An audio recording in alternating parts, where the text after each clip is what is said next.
afternoon, everyone. Sorry to interrupt your lunch. It is so exciting to be here. Please bear with me as I go through these bios of these four amazing people. As I was reading these and preparing, I'm just blown away how we've got this group together. I am Brooke Carrington. I am in charge of the alumni outreach for the Eccles Alumni Network, and this is part of our committee's job to bring all of us together for these great conversations. At the end of this, we'll have, 30 to 45 minutes, depending on what the panel wants to do, of panel discussions, and then we'll follow up with some question and answer at the end. We'll try and end right at 1 o'clock. And in the meantime, this is our first one of this year, and then in February we'll have a forum called, we'll have a forum called Outdoor Biz, focused specifically on the ski industry, and the panelists for that are also off the charts cool. And then in the spring we'll have a customer experience panel. Again, really amazing conversation there, so watch for that. I'd like to begin on the far side with Mr. Pennington, John Pennington Jr. He is the co-founder of Bridge Investment Group's private equity. He's the co-founder of Bridge Investment Group's private equity funds with $16 billion in assets and 2,700 employees. His responsibilities include SEC compliance, regulations, and exams. And he is, I love this, he's the backup CFO with signing authority on over 1,200 bank accounts. That is amazing. And he is the president, how he keeps it all straight.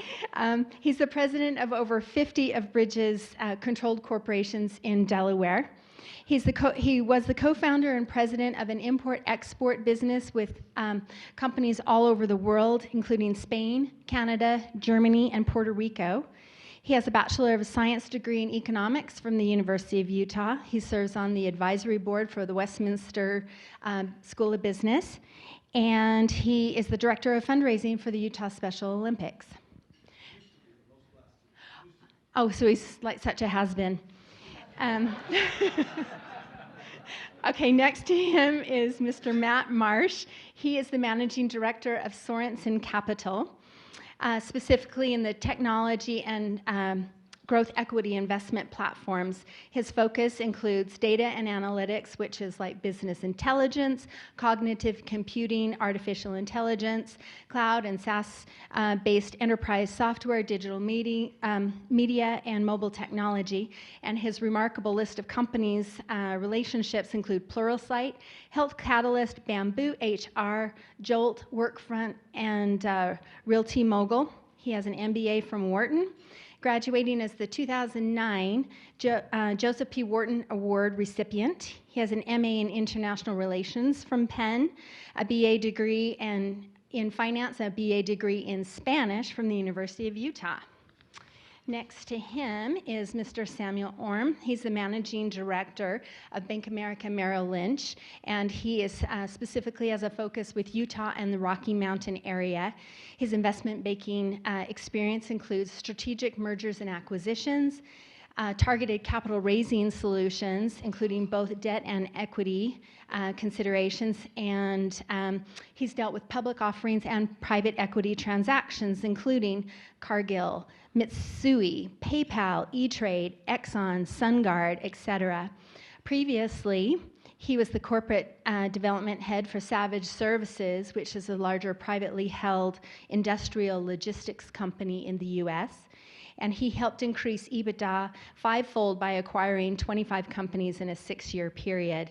He has an MBA from Washington State, a BS in finance, and a minor in economics from the University of Utah, and in 2012 was named one of the top 40 under 40 investment bankers by M&A Advisor.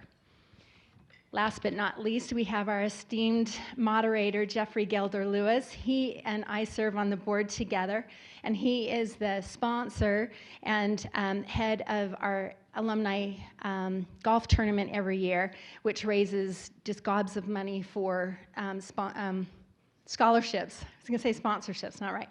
Scholarships for the business school.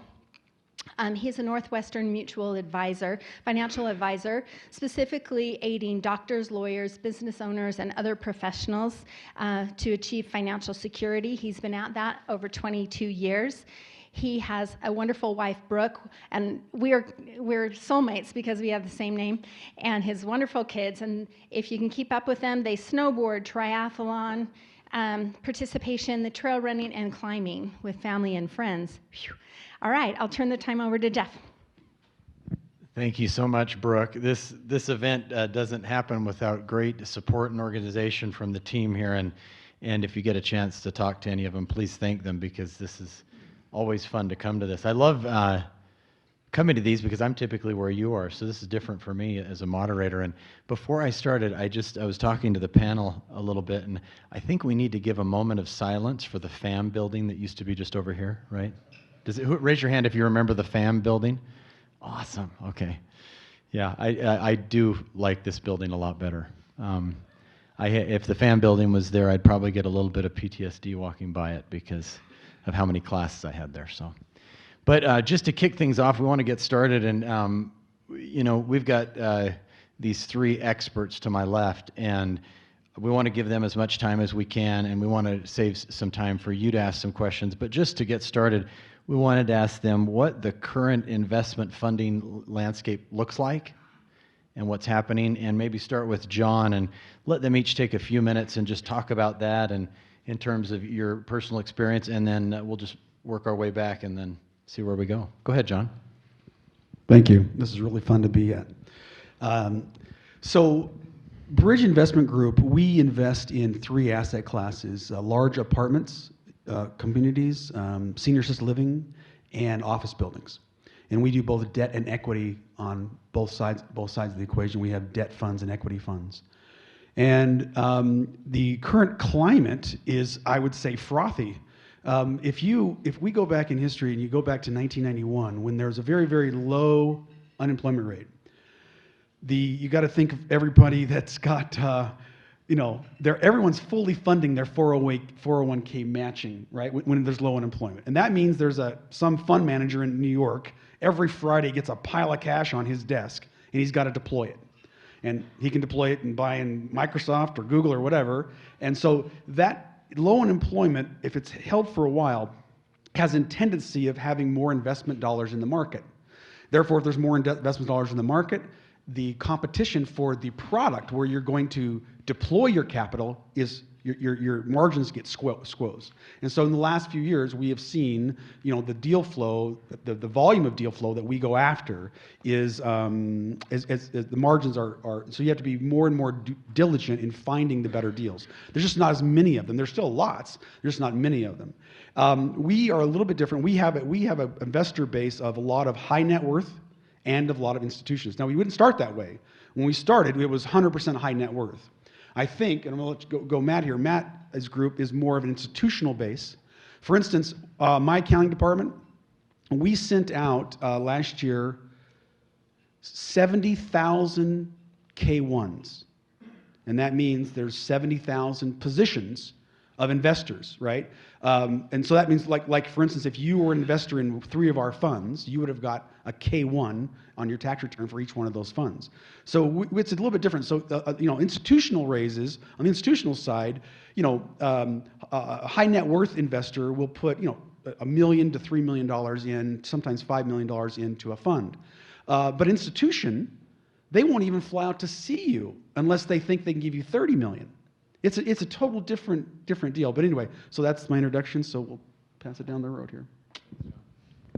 Yeah, so actually, I don't know if you know this, I was an LP in a Bridge Investment Group vehicle a long time ago. And it was through a derivative instrument, but still.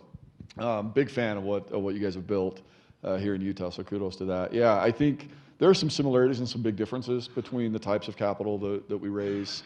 Early on in sort of funds 1 and 2 and some of the early Sorensen capital funds, there was certainly a concentration of more high net worth. I think it's just a different animal, to your point. There's a lot of them out there, and they're a little bit more accessible sometimes than the institutional side. But today we are very much institutional in our LP base. We have, sample names would be things like, the California Pension System, CalPERS, is an investor. Goldman Sachs is an investor. A bunch of those kinds of very large institutions. And it takes certainly a different kind of diligence to get to the point where one of those guys will write you a $50 or $100 million check to put in your fund. And so Sorensen Capital is a little bit different. We don't invest in real estate. We don't invest in debt. So we only do operating companies. We only do equity. We do that through a couple of different vehicles. Some of them invest in very early stage companies, things like you see the fund show Shark Tank, right? And they're taking small positions for $100,000 or whatever it is. We do some of that kind of thing out of a very small vehicle. But the principle is the same, whether it's that early stage company or a later stage company. We're taking minority positions in fast growing technology businesses. And our average investment is much more than $100,000. It's closer to $30 million today in the businesses that I invest in. And we're just looking for opportunities to help businesses grow and become kind of that next global scale business. Lots of that is happening here in Utah. It's been fun to be here and build out the technology practice here locally. But only maybe a third-ish of our capital or something like that goes into the state of Utah. A lot of it goes to California, the Bay Area, some of those kinds of places. Some of the names that were read in my bio are a little bit older investments, but some of our newer stuff's in California, Pacific Northwest, things like that. I'm a huge Utah fan. I'm also a very opinionated person. So if you have questions that you want honest answers to, I'm happy to give you those kinds of views. I think from a capital perspective, since that's what was asked, the environment that we're in, I would share the same word. I think frothy is the right word.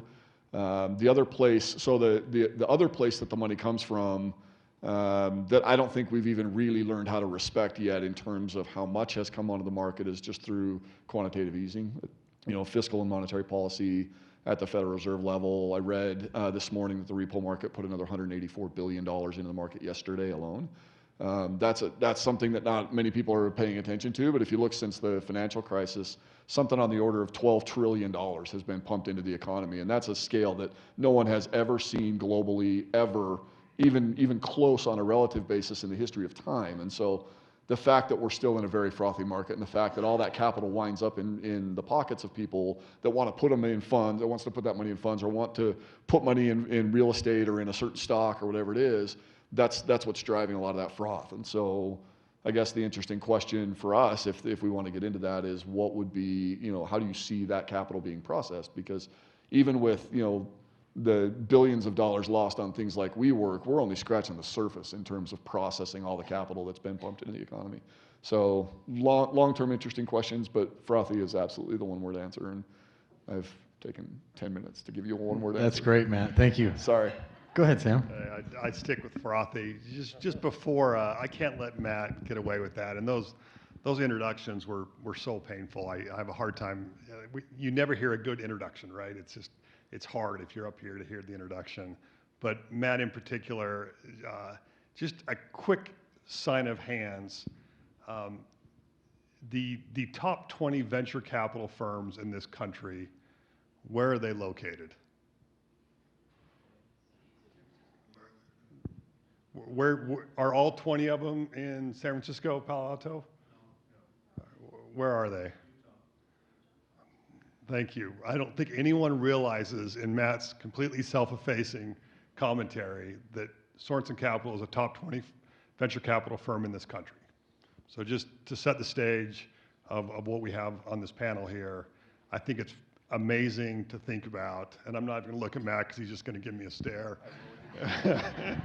I turned my mic on to reply. I'll stop. So let's think about why it's frothy, as opposed to just saying that. If you think about, and I'll go back 10 years, maybe to 2010, and you think about deflationary assets and inflationary assets. Inflationary assets generally are tips, banks, commodities, right? And then deflationary assets are, the S&P growth stocks. Throughout the entire last 100 years, those have always kind of gone in lockstep. With a few times where there's been big commodity bubbles due to some easing or something, or someone writes a book on peak oil or something, and there's a a blip for a little bit, and then it just goes back to a median.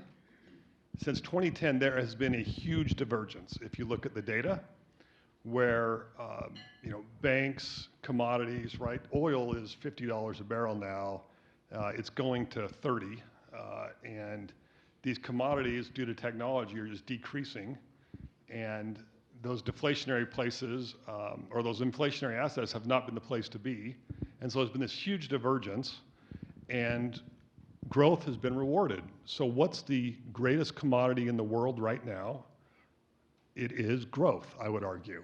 And that's why there's frothiness, because those investors have to chase the places that are growing. That's why you see, we just sold a business called Primal Foods to Kraft, right? Kraft should have an entire team that's developing products. We just sold them Primal for 4 times revenue. Think how stupid that is. That is not a software business. It is not scalable. It is a food business. It is a proteins business. It's 4 times revenue. I think Kraft's going to hit a home run with it because they're going to take it from a small footprint and blow it out to the world, and they're going to be fine. So it makes sense for them, but just think about that rationally. Growth is being rewarded more than any time in our lifetimes, and I think that's why you're seeing the frothiness. Just for context, do you know what Kraft trades at on a revenue multiple? Oh, it's got to be less than 1. That's sub 1. Yeah, so they sub paid. 1. They think that food company is worth 4 times their multiple. That's crazy. Yeah.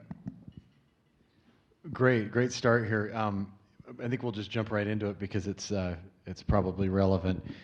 What is the current appetite for risk given the global threat of recession right now? And John, do you mind touching on that a little bit? Let me tell you a quick story before I do that. Yeah. So We love stories. Yeah. So in 2011, Dodd-Frank changed all the rules. Okay. And so I was the co-founder of the Bridge Investment Group funds. I'd always filed the SEC. And I went on vacation, and we had, our firm was sucked into Dodd-Frank, and we had to become a registered investment advisor. It was required. So we became a registered investment advisor, and you have to have a chief compliance officer. And this is a true story. I went on vacation, came back, and my partners had all voted me chief compliance officer. That's how I became chief compliance officer, and I've been that chief ever since then.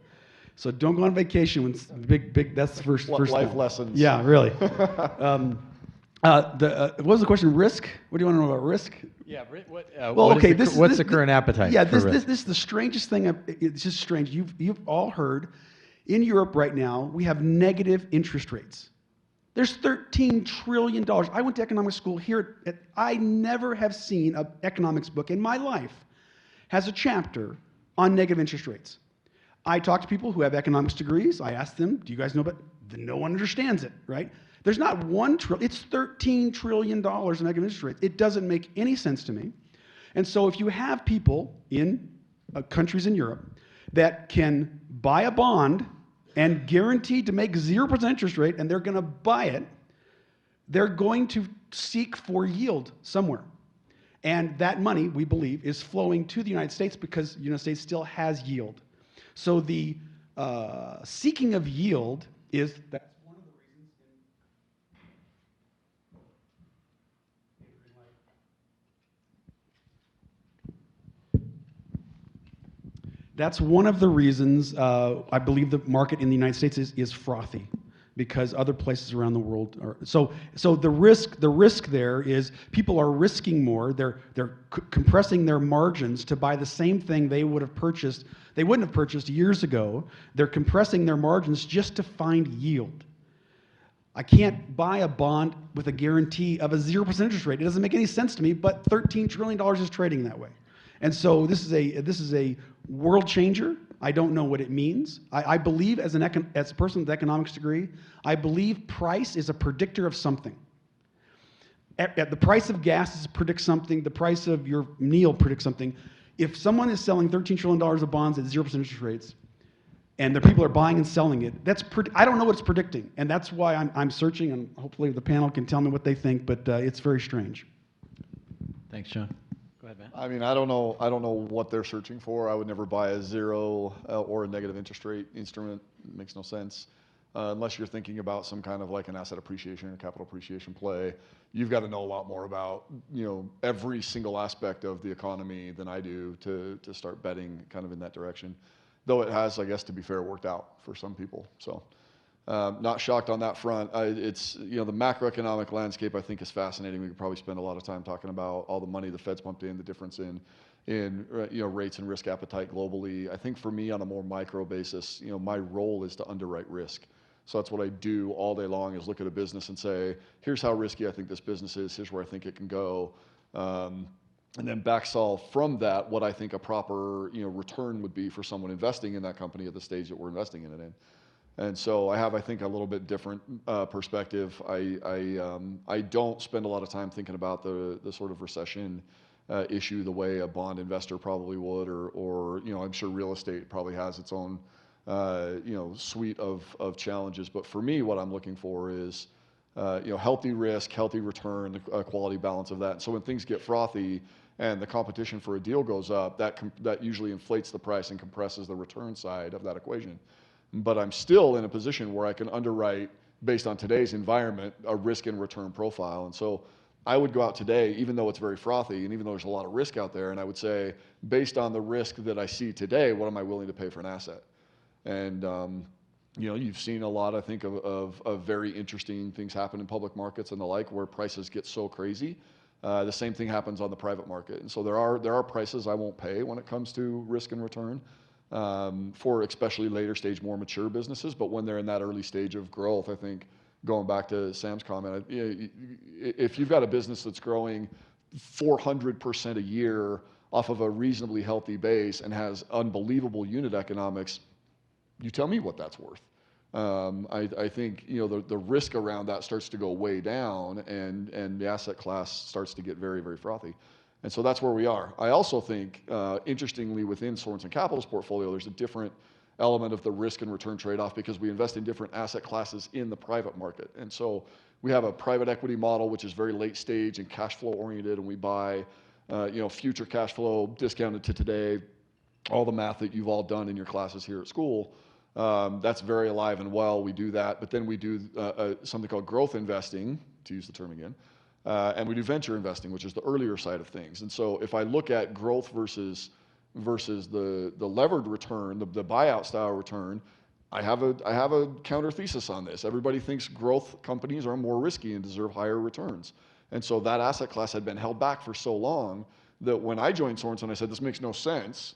What would you rather be in? A company that has a healthy balance sheet that's growing hand over fist, has more opportunity than they can shake a stick at, and even if the product isn't perfect, they can pivot a few times? Or would you rather be in a levered business where a miss in one quarter on one covenant means the bank takes the business and you're at zero? I'd much rather be in the growth business for the same price. And so we started investing very heavily in growth, flipped our entire business model away from that kind of a risk profile. And so to me, that's the kind of risk profile I want to be in, is in the growth risk profile. What year did you do that? We launched our formal growth practice. We had dabbled in it a little bit, but we launched it when I joined in 2010, in the fall of 2010. So over the course of the last 9 years, we've effectively flipped the majority of the kind of investing we do from buyout to growth equity.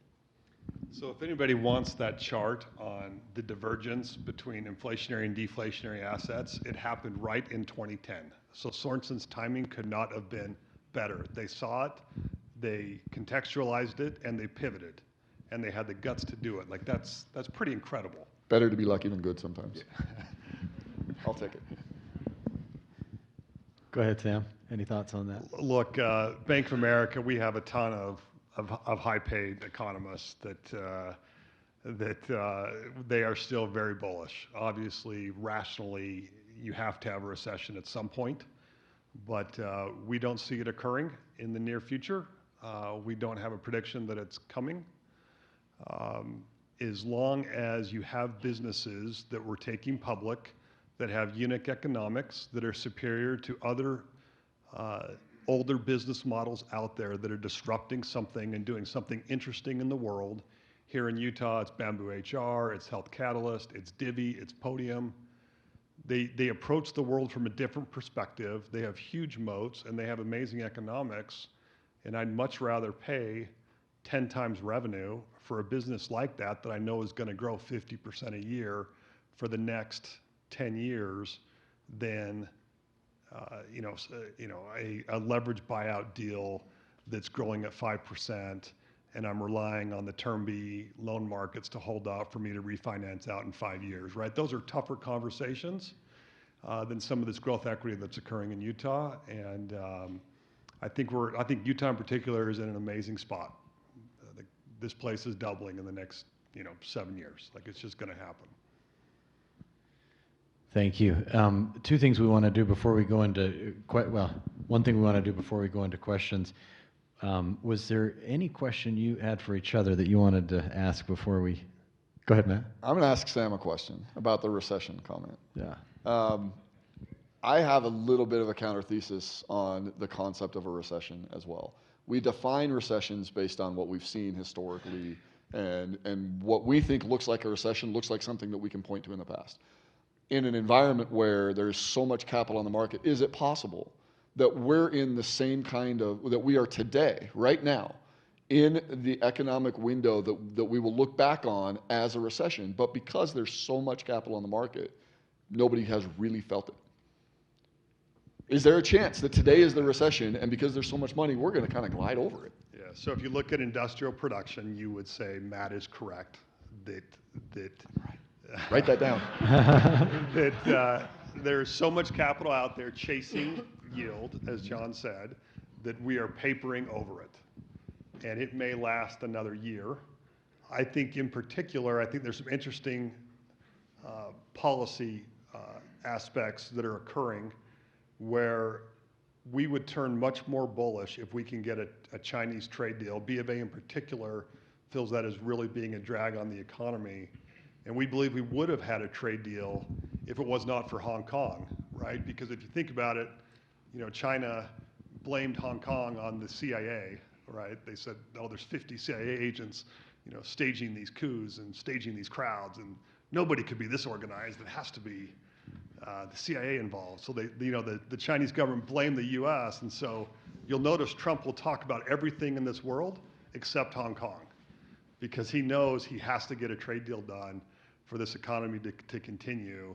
And we're on that same page, B of A, our economists. And if you don't get this industrial production, you could see a little bit of a downturn. But there's so much capital out there that I don't see it continuing very much. Go ahead, John. So let me just, before we go to questions, I'm trying to remember, it's been a long time, but when I first started my first fund, 15 years ago, I'm trying to remember how I thought about it and how our title of our thing, capital raise, right? And so I use the example over the years, and people ask me, about how do you get started in capital raising? And obviously you don't start with institutional money. You start with high net worth individuals. And my scenario is I break it down to this. If I had a bar of gold right here worth $500,000, and we all agree it's worth $500,000, and I said to you, I will sell you this bar of gold for $300,000 by Monday at 5 o'clock for $300,000 cash, could you find $300,000 between now and Monday? And if you say you can't, you need to change your mental, you're not the capital raiser. Because that's we all agree you could make $200,000. Now, the reason is this. You have a really, really good product, and you should stay up 24/7 dialing every person you know to find that money. That's capital raising. Now, if I said to you, I will sell you this bar of gold for $490,000, that you can make $10,000, well, that's a pretty good product. But if you had a great product at $300,000, the point is, you can raise the money. And I've told my partners when we first started, we need to build a great product. That's number one. If you have a great product, then you got to go out and tell people about it. Investors will find you. They will find you. They will try to find your number, right? You will go to functions and you'll be at a big party like this, and they're walking, oh, this person's going to be at this party. I'm going to meet that person because they have such a great product. That's the attitude you need to have for people who are just starting in the capital raising, in your younger career, capital raising, you're not in the institutional market yet, build a great product. And the one way we started, when we first started, was a lot of times when you have a fund, you charge a annual management fee, and then you share in some of the profits. Well, to get our name on the board, to get people to find us, we said, you know what we're going to do? No management fee. We're going to bring you great deals, our investors, and we're going to give you an 8% pref. That's a preferred rate of return. The investment is going to make 8% per year, and I'm going to make 0 until it makes 8%. Then the 9th%, I'll take that. The 10th%, I'll take that. And then anything over 10%, we'll split 20-80. We'll take 20, you take 80. And investors were excited. They'd never heard anything like this before. Wait a minute, you're not going to make any money until I make 8%? That's a great product. The third thing we had to do is we had to find our own money to put right alongside our investors' money in the same product, that we had skin in the game. And so if you're in your first few years of starting in the capital raising career, make a great product, put skin in the game right next to it, and just keep building on that. And that's kind of how we did it. And I thought we might bring the high level down to this discussion. Naval Ravikant says, kind of modern day philosopher guy, super interesting to listen to, but his big thing is learn to build and learn to sell, and you'll be unstoppable. If you can do either, you'll have a great life. If you can do both, you'll be unstoppable. I believe in that. It's true. That's the kind of entrepreneur we back, by the way. Well, this is great. 35 minutes flew by like that. So I definitely want to, great comments. Thank you. And thank you for your last interjection there, John, because that really dials it down. That makes a lot of sense. We want to open it now up to questions. We're going to I'm going to actually, we're going to pass these microphones around now. We're going to take 2 out in the audience, and then we'll pass them back and forth. So anyone who has a question, go ahead.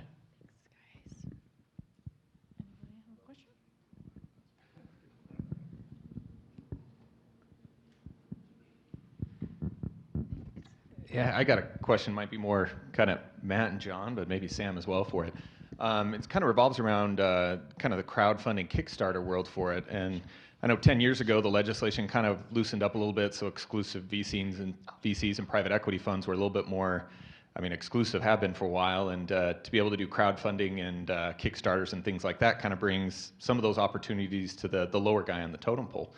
My question for you guys is not from where you guys are sitting as the fund managers or working with those, but from the other side on the investor sophistication. Have you seen crowdfunding or Kickstarters or different opportunities changing the levels of investor sophistication for the people who are trying to invest into funds or different opportunities like you guys have? What do you see from those clients? Yeah, so in general, the SEC has a few things, but they call them accredited investors, right? And they have an umbrella of accredited investors, but they really have 3 divisions. You have an accredited investor, $1 million net worth, or you make $200,000 a year, or you and your spouse make $300,000. The next level is a qualified client, and you have to have $2.1 million net worth outside your home. The next level is a qualified purchaser. You have to have $5 million of investments.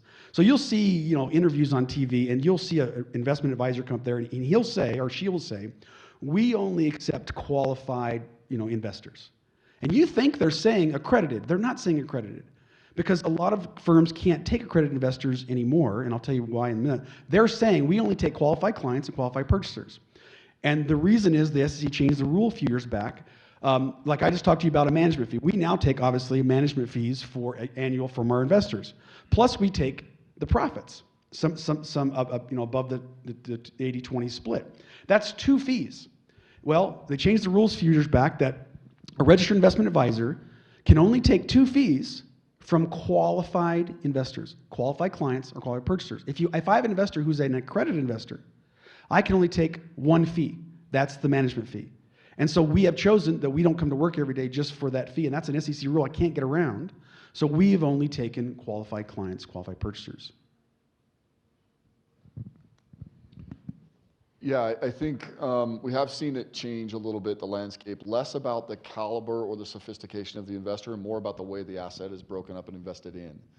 And so with some of the new models, it becomes easier for a qualified investor or someone that reaches a certain threshold to put capital in different ways. And so instead of me taking the entirety of a family office's $5 or $10 million allocation to venture capital. They can go do it in fractal increments into small deals that are crowdsourced or crowdfunded, and sort of spread their own wealth through those. And we've actually invested in a couple of platforms that do that. One in the real estate space, and so we crowdsource capital from accredited investors, and they can select and choose off of our platform different real estate projects. But we are the technology that enables that. We're not underwriting the real estate, and so I think it changes a little bit the nature of the way the capital is invested, more than the kind of person that's invested, because it's SEC regulated to some degree, right? There are certain things that you just can't do until you reach a certain level of understanding in the market. And so the other thing I would say, though, is I can't name a single high quality exit company that has really done well, whose first or second round or whatever was crowdfunded. And so it's interesting that there's that correlation, because people like me, in a very self-serving way, want to sit up here and say, we add value. You don't want to go crowdsource. You want to take my capital and put me on your board, and we'll help you grow your business. And so why would you do it that way? It doesn't make any sense. And it is very self-serving, because that's my value proposition to some degree, right? Fortunately, thus far, the data sort of backs that up, and so I get to hide behind that, and hopefully people still think I'm valuable. But it has changed a little bit, the nature of it. I think the promise of it back in the early 2000s, when it was a bigger topic, the promise was much bigger than what's been realized. It just doesn't seem to have that kind of impact on the market right now. It's my view. Thank you. I won't. We had a deal a few weeks ago where a strategic was trying to buy another strategic, and he wanted to do it on his own versus doing it with a large venture capital firm. And they lost the deal because they were being too cheap and didn't want to let the venture capital firm have a piece of this and dilute them. And I think they probably lost $100 million in paper profits overnight, because they weren't comfortable, diluting themselves and giving themselves an opportunity to partner with this name brand venture capital firm. So it hurt for me. You can see it in my eyes, right? It was a big fee for us that went through, and so I'm still ticked about it. So I'm trying not to show my emotions. But it's more not about the fee. It's more about, geez, that would have been an amazing opportunity for Utah if that deal had gone through. So don't be cheap, and bring in good experts and advisors when you do have that great product that you're ready to monetize. Thank you, guys. Other question? Go ahead. First, thank you for being here. This is great.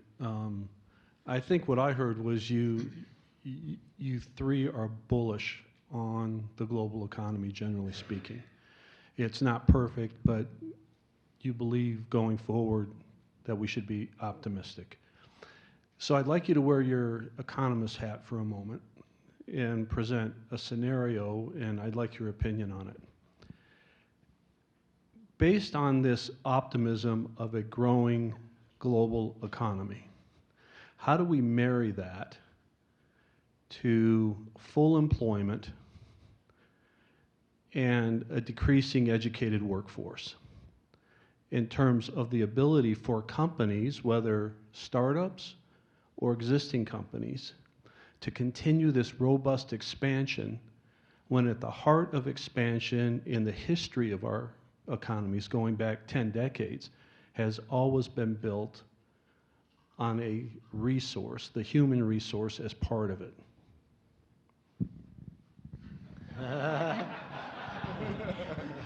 It's a great point. I can answer it, I think, in a way that it resonates for me personally, because of the geography I do a lot of my investing in, which is Utah. So if I take a look at it from Utah's perspective, from time to time I'll do a panel like this or some kind of a speech in some other surrounding geography, whether it's Idaho or Colorado or Nevada or California or wherever.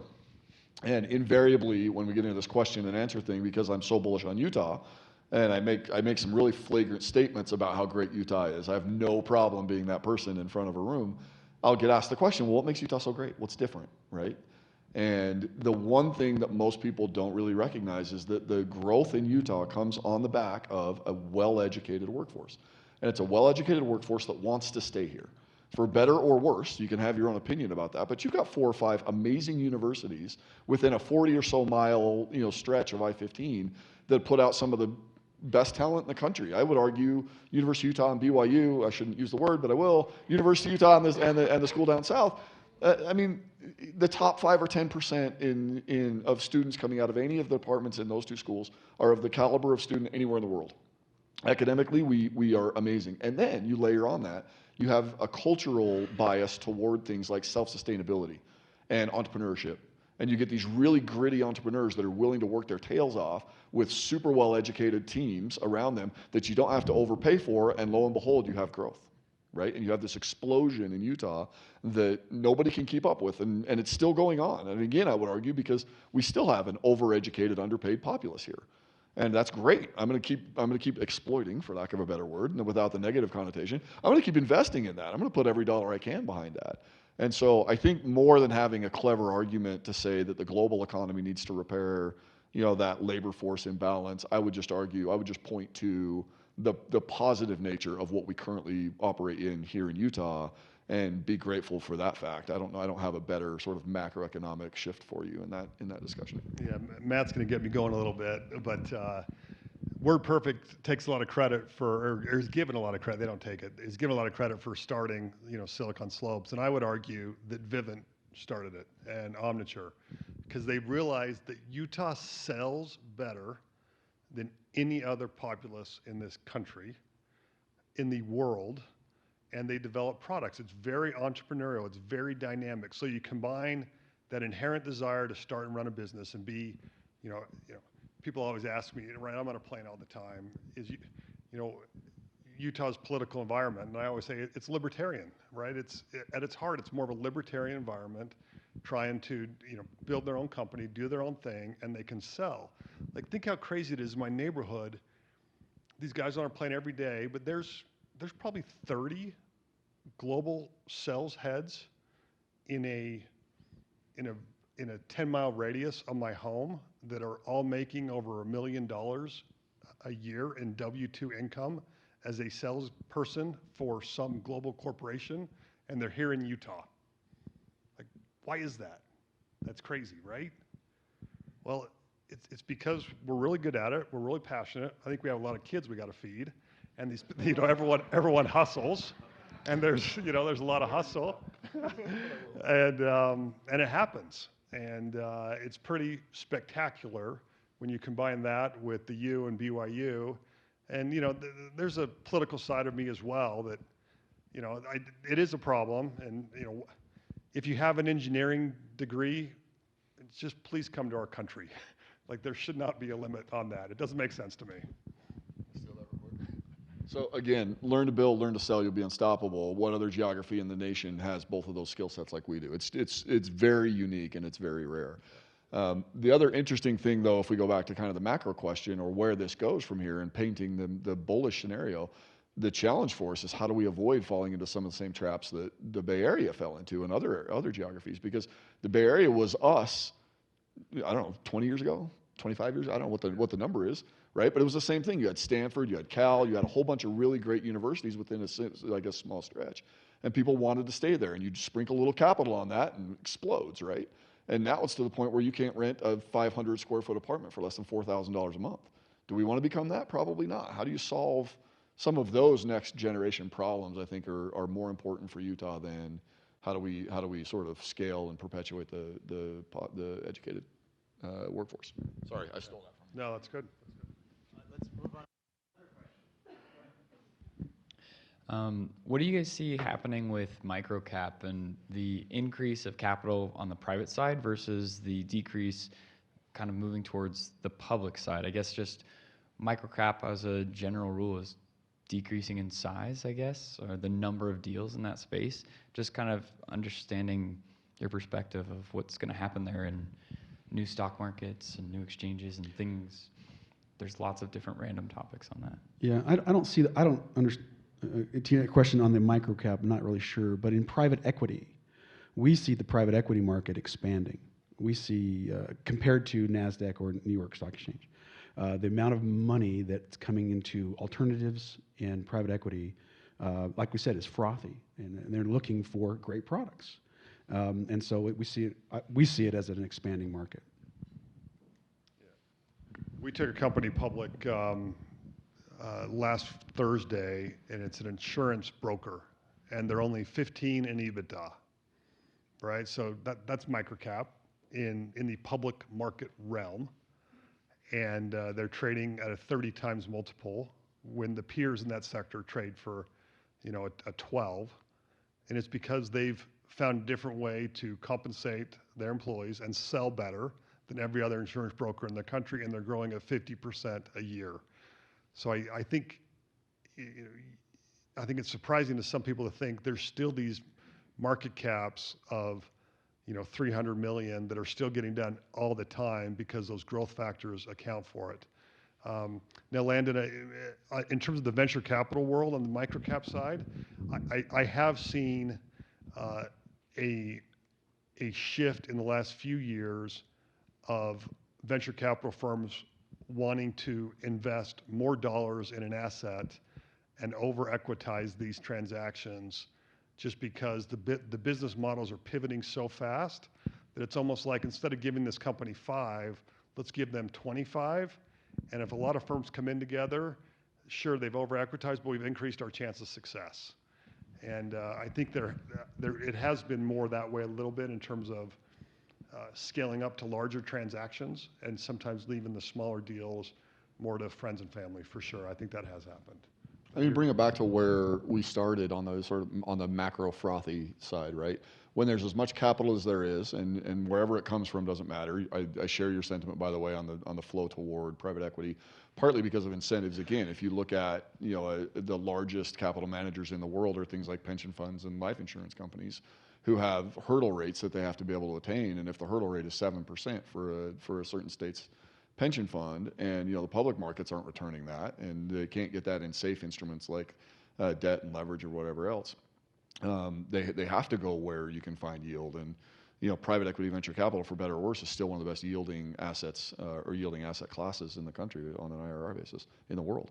But you start to bring it back again to sort of that global basis, and you see so much capital rushing in to vehicles like mine, for example, and my funds that compete with me. Well, if I manage today $1.2 billion, how many deals do I have to do if I'm writing a $1 million check or a $5 million check? It doesn't work, right? So if my world is based on raising a fund from someone who's giving me the capital, and there's so much money coming at me that I have to go find new places to put money, and I have to go over-equitize a business, because I have to put the money somewhere, and I'm not going to go right. I can't join 35 boards. I have to be realistic about how to manage this stuff. And so I think that's part of what's driving some of the flow away from the microcap. At the same time, though, we've seen a resurgence of some of these larger funds putting together small pockets of money on almost like an option ticket kind of basis, where I can throw $1 million or $2 million into a seed stage deal, and if it goes to zero, it's not going to move the needle on a multi-billion-dollar fund.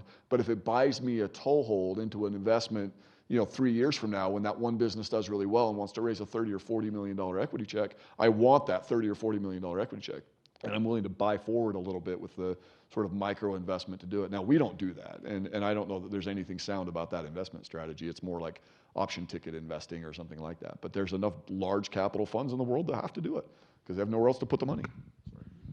So, a point you just said, so we get a lot of due diligence questions from institutions in this market, because it's frothy, that a fund has a charter, and you say, we're going to take the investor's money, and we have a document called the Private Placement Memorandum and a Limited Partnership Agreement that tells you what we can and cannot do with your money. And it's a range of whatever we're going to invest in. There's a high and a low. Well, when there's a lot of money flowing at you, you typically, or anyone typically, doesn't want to turn that money away. You're going to maybe push your parameters to the top side, right? And so we get a question a lot of times of our chief investment officers of all of our funds. We run on, it's basically 12 funds, but we have really 96 funds that all feed into those funds. And so we go through the process of trying to be you got to be self-disciplined. You got to have, in your investment thesis, you got to have your high and low, and you can't go past your high unless then compliance walks down to you and says, hey, you guys broke your covenant. You went higher on this one deal because you guys, one of my investment teams said they're going to go high and low.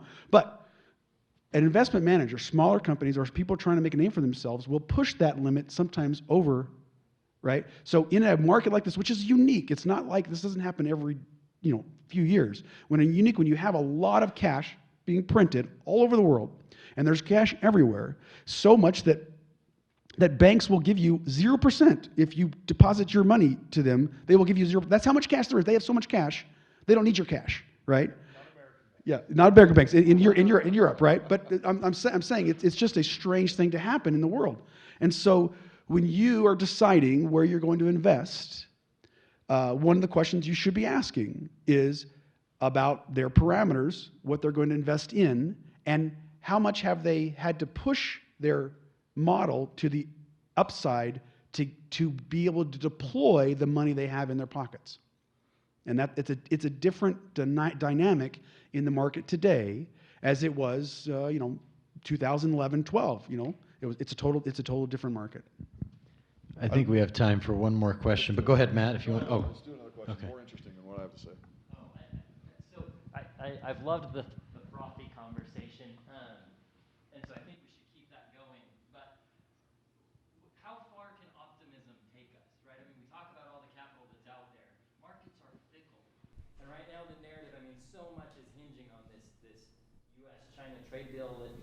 So much so that maybe there's, what are we missing?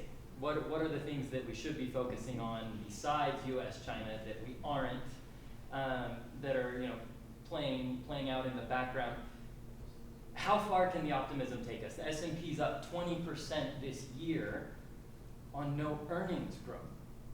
That's optimism, right? I mean, the market expects that earnings will grow, that the U.S. and China are going to figure it out, and the earnings will come. But how far can that take us, I guess, is my question. So let's talk about fickle. WeWork lost $30 billion in 2 weeks, right? In terms of, was it 40? Yeah. To 47 and now they're at 8. Yeah, so what's the price of integrity? $40 billion. There is a fickleness. I can't argue with that. What is integrity really worth $40 billion? Probably, right? But everyone knew how much self-dealing WeWork was doing, right, before that happened. It wasn't sure the S1 shined a spotlight on it a little bit more, but it was always there for the last 5 years. Everyone knew how self-dealing that was. And for whatever reason, investors woke up one day and said, yeah, that's wrong. So I guess I have to agree that, right, there are things like that that can change in an instant. I just noticed that. There we go. Thank you. I also agree, and actually my question to Sam was because I agree. I think the actual answer is that we're not asleep at the wheel here. I don't think capital markets are asleep at the wheel. I think people know, the pros and cons in the economy. We measure them with a lens that is incredibly, finite, very, very, very tight. I think there are some areas where we've let fundamentals stretch, and one of them, interestingly, is the difference between no earnings growth and how stock buybacks, for example, have started to kind of drive a lot of the upside of the market. I don't have as big a problem with stock buybacks. Simple math, same earnings over a smaller shareholder base. Of course, stocks are going to go up. But to some degree, you're right. You have to start to produce, whether it's earnings or whatever it is underneath that asset, in order to create the value that right now we're buying forward. But in terms of the fundamental economy, I don't think we're asleep at the wheel. And I think what's happening, my personal view, this is not a Sorensen Capital view. This is a lesser informed Matt Marsh view, and you should get the experts on both sides because they're smarter than me. But I think what's happening right now is we are processing all of the capital that's been dumped on the economy, in part on like a one-off, micro basis behind issues like this. So you find an issue in the economy. Okay, well that's going to pull back, and we've seen tech pull back a lot, right? Because a lot of the growth that people had promised was hinging on the prospect of someday there being earnings underneath that growth, right? I don't want to buy a company. Same comment on the bonds that we talked about. I'm not going to buy a company that's never going to produce an earning. Well, I think as some of those companies, as visibility into some of those earning streams comes together, you see the tech multiple start to pull back. What that does is process that capital. To me, that's the same dynamic as if we declared a recession and flush everybody's money. The problem is there's so much money on the market, and it's not like anything we've ever seen before, that I think we are processing a recession today because we're not asleep at the wheel. If we were asleep at the wheel, I'd be up here saying, I think, a very different thing, and I probably would not be investing any money right now. I'd be hiding it under my mattress, or buying Bitcoin. Two things. So our investment scheme and theory, we're trying to be resistant to recession. We buy B class apartments and fix them up and run them and sell them. Okay. We buy senior assisted living communities, right? And we buy office buildings, which is probably one of the most riskier in our pool of risk, right? And so for a risk-adjusted rate of return, we believe Bridge Investment Group has the best product in the United States for our risk-adjusted rate of return.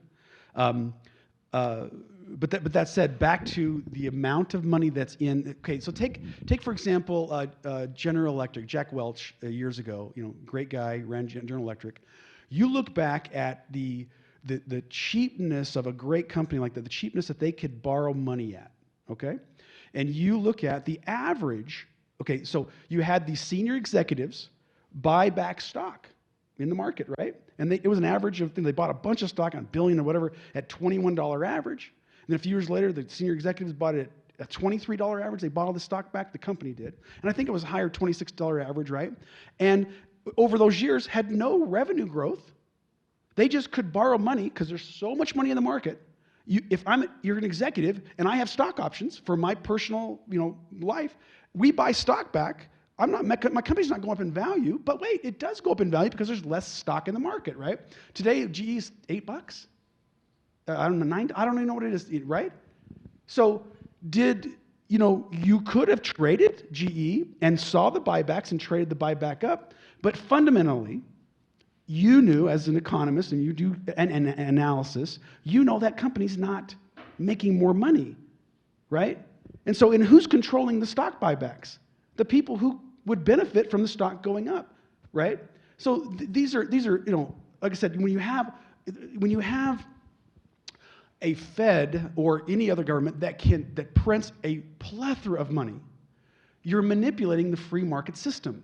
You're not allowing a willing buyer and a willing seller to come together and decide what an interest rate is.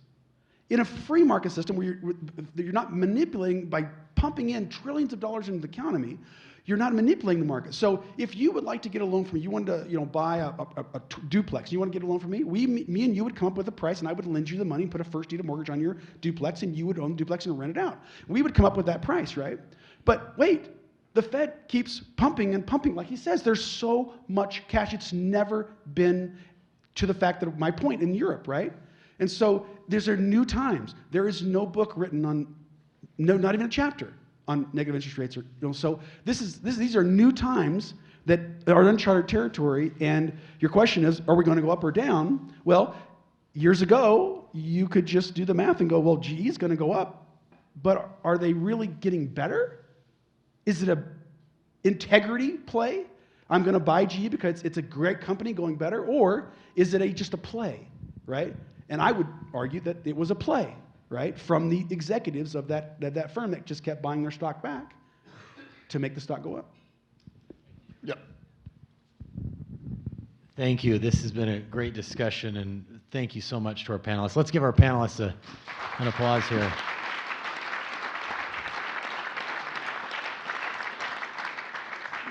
We really appreciate their time and especially sharing some great thoughts and their expertise.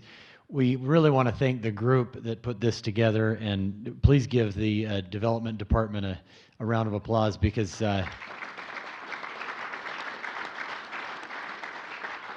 and of course Brooke and her committee. So thank you so much, and please feel free to come up and shake the hands of these panelists, maybe if you had another question. But want to thank you for your attendance and supporting the David Eccles School of Business. So have a great afternoon.